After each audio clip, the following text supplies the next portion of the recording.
Maďarské predsedníctvo začalo 1. júla, sme v polovici októbra a teda o ňom sme naposledy počuli v podstate hneď na začiatku, a to práve takým teatrálnym vystúpením premiéra Orbána, ktorý sa teda vybral v pozícii predsedu Európskej únie aj na návštevu do Moskvy a aj na návštevu do Číny.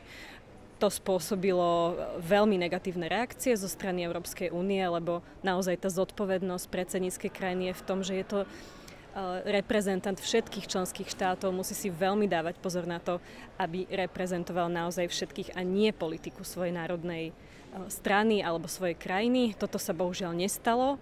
A malo to za následok aj to, že viaceré neformálne rokovania, zasadnutia neformálnych rád, ktoré sa štandardne uskutočňujú v predsedníckej krajine, teda v tomto prípade v Maďarsku, boli vo veľkej miere obavy alebo nezáujem vládnych a vysokých politických predstaviteľov sa na takýchto podujatiach zúčastňovať a dodávať tak legitimitu krokom a režimu Viktora Orbána, ktoré ani počas predsedníctva v Rade Európskej únie nedokázal si odoprieť.